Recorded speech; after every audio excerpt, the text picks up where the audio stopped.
Hey everyone, this is Keith Sorry, and I just want to talk to you about a few of the things I've learned over the past week and a half, I think, since my last video. But yeah, I'm a new priest in the Anglican Communion, and presently I'm serving as priest in charge at St. Paul's Episcopal Church in Tombstone, Arizona. So let me just share with you what were some of the lessons and challenges that I faced since coming into this position. First of all, what I found out within the first 6 weeks was that communication was very, very difficult to establish. I mean, initiating it was very challenging. The church had recently been through some turmoil and some folks had left. And so basically, a lot of stuff was just dumped on a brand new senior warden, and we don't have a church secretary. Therefore, after I had been asked by the bishop to step in to help, I did have difficulty, though, getting the communication going. For example, last instruction I received from the diocese was that the church would contact me.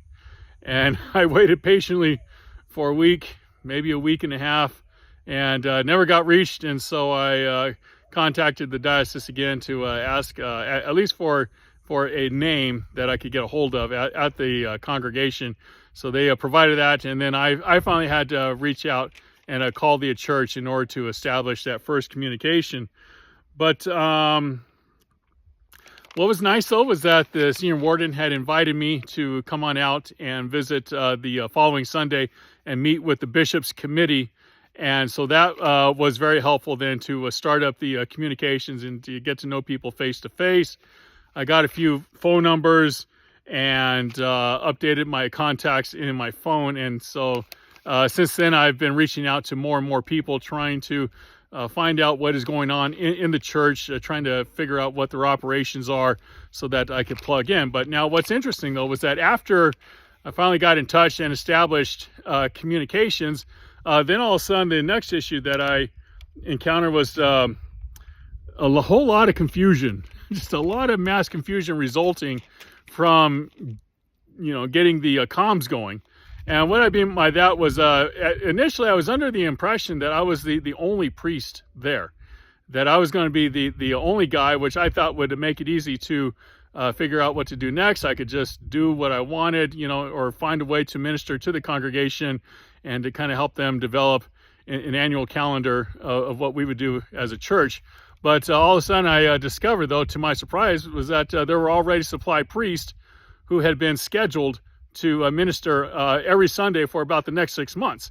And so I was wondering, okay, how am I going to fit in here when there's already priestly coverage at the church all the way up until December? And so I started talking to these other priests, communicating with them by phone, email, one guy face-to-face, and I was trying to figure out, okay, how am I going to now fit myself in here?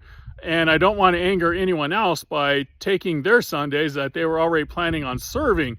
And so I was very confused, wondering, well, how am I going to be priest in charge when there's a couple of other priests there?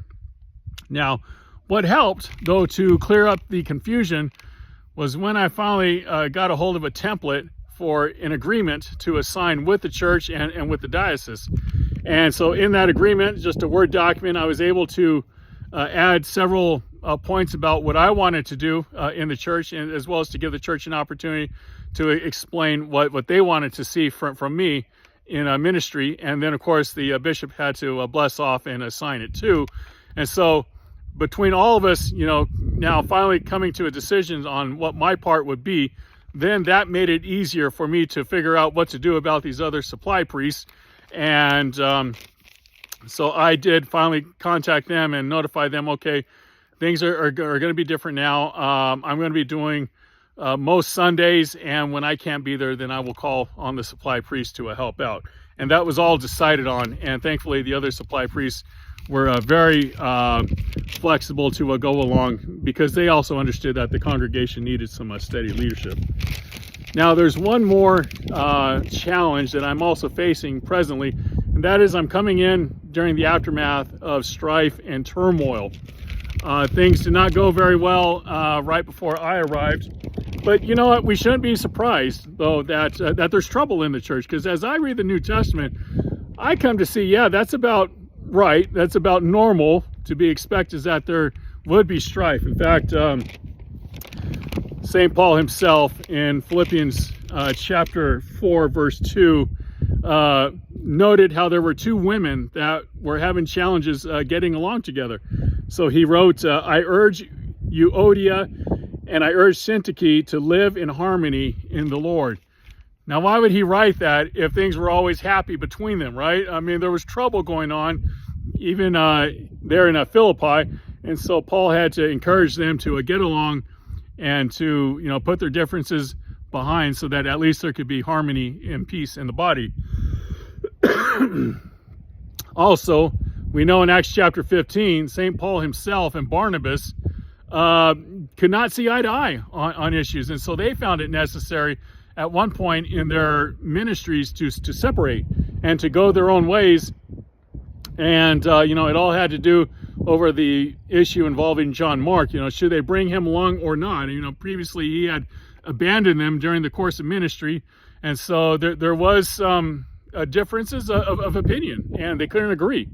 But the nice thing, though, is that I don't have to come up with my own battle plan on how to solve this problem. You know, it's as if God saw in advance that his church would experience strife. And so we do have the instruction in Colossians chapter 3, starting around verse 12, which says, put on therefore as the elect of God, holy and beloved, bowels of mercy, kindness, humbleness of mind, meekness, long-suffering. And verse 13, Paul says, bearing with one another, or forbearing with each other. If any man have a quarrel against any, even as Christ forgave you, so also do ye. And above all these things, put on charity, which is the bond of perfectness. I like what the New American Standard Bible says at the end. Put on love, which is the perfect bond of unity. So definitely I have my work cut out for me as a new priest. I have to teach the church how to get along, you know, how to put their disagreements behind them. I need to help bring about reconciliation between members and teach them how to love and how to bear with one another, as well as for forgiving. And when you think about it, you know, Christians are forgiven in Christ Jesus, right? They are reconciled to God. And now here I'm in a situation where I have to help them live that out in the flesh, and to do really what God expects of his church during those difficult times, okay? So anyhow, I want to keep this video short, but that's what I have been going through. If you've been through something like that, I would love for you to write about your experience, share it in the comments, or make your own video and share it with me, okay? Love to see what others are going through, so thank you very much.